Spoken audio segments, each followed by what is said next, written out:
The first light of dawn spilled across the valley, pale gold washing over frost-bitten grass, and wagon wheels still slick with dew. Smoke curled slow from chimneys in the distance, drifting toward the hills where silence lived. I remember that morning clear, as if it were painted in my chest. The way the world was hushed, the way sorrow carried farther in the stillness. That was when the girl came, hair undone from its braids, cheeks streaked with dust and tears, her small body shivering as though the whole wind of the frontier was pressing against her. Far up in the timberline lived Jesse McGraw, a man of shadows and scars, a hermit some called him, mountain man others said, but most in town whispered of him like a ghost that walked on two legs. He belonged to no one, neither saloon nor church nor kin. His cabin smelled of pine and smoke, its walls lined with antlers and hides, his only company the creak of the wind through the chinks in the logs. He was a man cut off, as though he had been banished by his own hand long ago.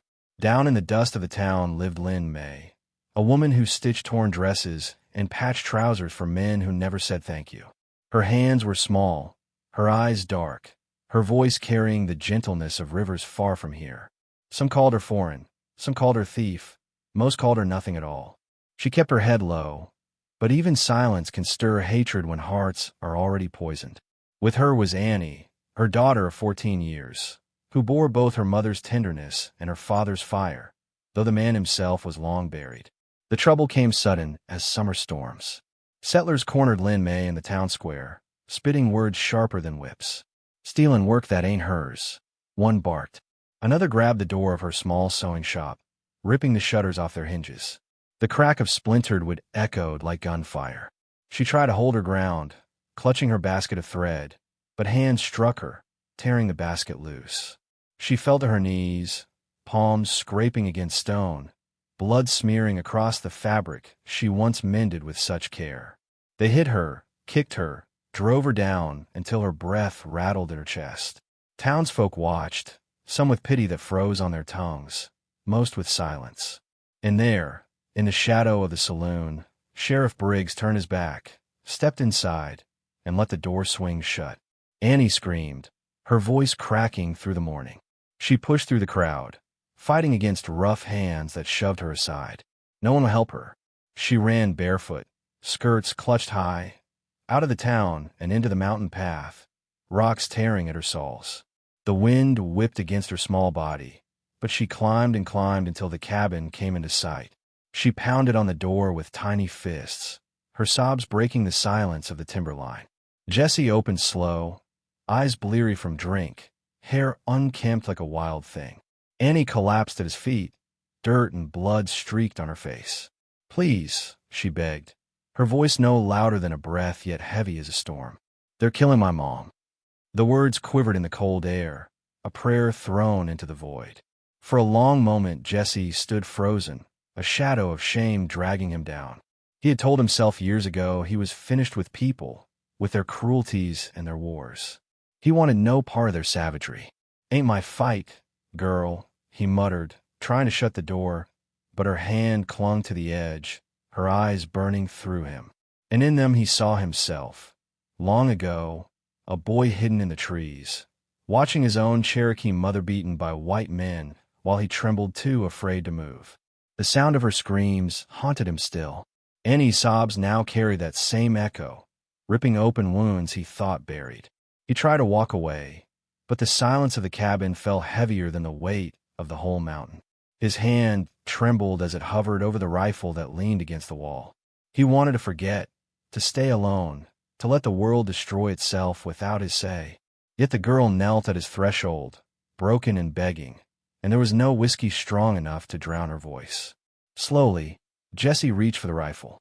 His steps were heavy, like a man dragging chains, but he strapped on his worn leather belt, loaded the chamber with steady hands. "I ain't no savior," he told her, words rough as gravel. But Annie only nodded, eyes wet, her breath rising in the cold air like smoke. She believed in him, though he did not believe in himself. They walked back down together, the girl's small legs rushing to keep pace with his long strides. When they entered town, all eyes turned. Whispers fluttered across porches and windows. The mountain hermit's come down. What's he doing with that China woman's girl? Jesse ignored them, his jaw set, his rifle slung silent across his shoulder. Lin Mei lay in the dirt, her face swollen, one sleeve torn clean from her dress. Yet she did not weep. She stared ahead with quiet dignity, as if she refused to give the mob the satisfaction of seeing her break. Jesse knelt and lifted her with arms strong enough to carry 100 burdens. Gasps rose from the crowd. Now the hermit keeps Chinamen too, someone sneered. Others laughed low, cruelly. But Jesse did not answer. He only carried her, Annie following like a shadow, the three of them moving slow through a town that turned its back. They walked the long path to the timberline, step by step, shame trailing behind them like dust. That night in the cabin, Jesse boiled water over the fire, steam curling through the dim light. He cleaned Lin Mei's wounds with clumsy tenderness, his rough hands careful as though afraid they might break her. Annie held the lamp steady, her young face tight with worry. When Jesse wrapped the last bandage, Lin Mei whispered, voice hoarse but steady, "Thank you." It was only 2 words, but they fell heavy in the room, soft as a hymn. Jesse looked away, but something in him, something buried deep, stirred. He had not been thanked in years. In that moment, though the wind howled outside and the world still spat its poison, a seed was planted in the silence between them. A seed of compassion, fragile and alive. The fire burned low in Jesse's cabin, casting shadows that trembled across the rough-hewn logs. Lin Mei rested on the cot, her face turned toward the faint glow, her breathing shallow but steady. Annie sat curled beside her, humming an old tune in a language Jesse did not know, mending socks with trembling fingers. Outside, the mountain wind pressed against the shutters, but inside there was a quiet warmth, a fragile piece stitched together by small gestures. Jesse poured a tin cup of water, brought it to Lin's lips, and when their fingers brushed, something tightened in his chest. He had carried rifles into battles, braved blizzards alone, yet the weight of that touch nearly undid him. Day by day she healed. Jesse stitched her torn sleeve with thick thread, his clumsy fingers pricking the cloth, while Lin Mei, in turn, mended one of his old shirts with stitches so fine they looked like they belonged in a church vestment.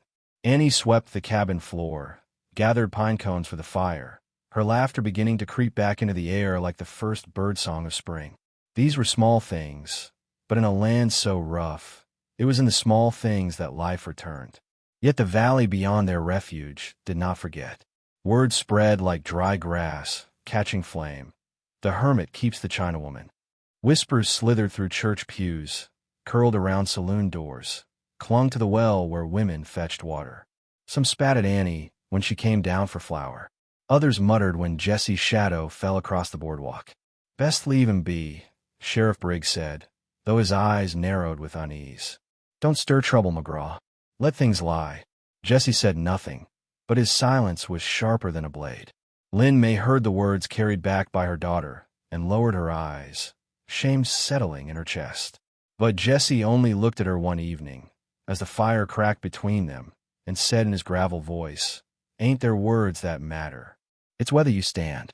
She studied him then, the way scars cut across his forearms, the way silence weighed on him like a mountain.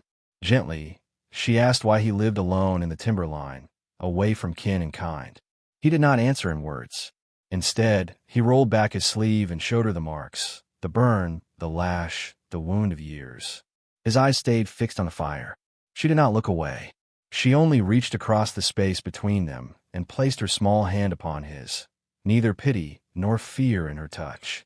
It was not romance spoken loud, not promises made in haste, but something deeper, a quiet recognition of brokenness and the will to keep breathing anyway. From then on, silence between them no longer fell hollow. It felt shared. But men who feed on hate are not so easily satisfied. One night, Jesse heard the dogs barking in the valley, saw torches moving like fireflies in the dark. Settlers gathered at the base of the timberline, their voices carrying up the wind.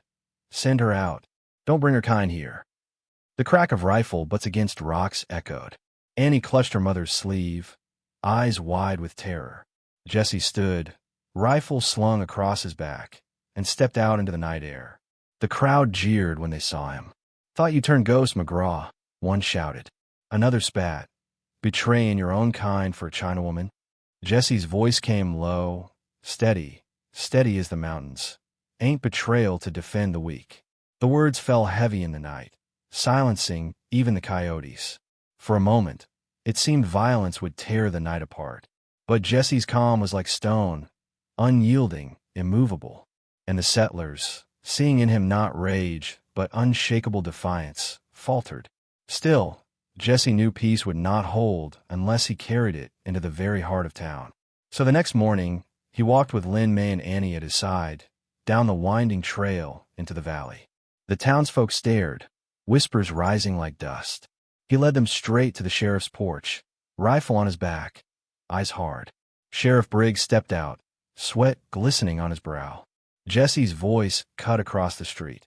"You're sworn to protect all who live here. Your duty, Briggs." The settlers gathered, sneers on their faces, fists clenched. For a heartbeat, the air quivered, thick with the promise of violence. But Jesse did not waver. He stood tall, scarred and silent, the kind of man who carried ghosts but would not bend. Something in that sight cracked the crowd's hunger. And then, quietly, as if ashamed, one or two townsfolk stepped forward, not to strike, but to stand. A blacksmith Jesse had once helped in a storm. A woman whose child Lynn May had clothed in winter. Their presence, small as it was, broke the spell.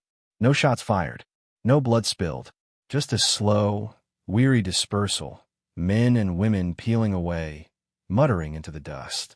Sheriff Briggs swallowed hard and tipped his hat, forced at last a nod. Jesse had not fought them with bullets, but with the weight of standing still, refusing to yield. In the weeks that followed, Lin May opened her sewing shop again. Jesse helped her build new shutters, stronger than the last. Annie ran laughing through the fields, her voice echoing against the hills where once only sorrow dwelled. Jesse lingered near the doorway, no longer only a hermit but a man tethered again, belonging not to the gossip or the silence, but to something fragile and alive. And if you were to ask me what lesson I carried from those days, I'd tell you this.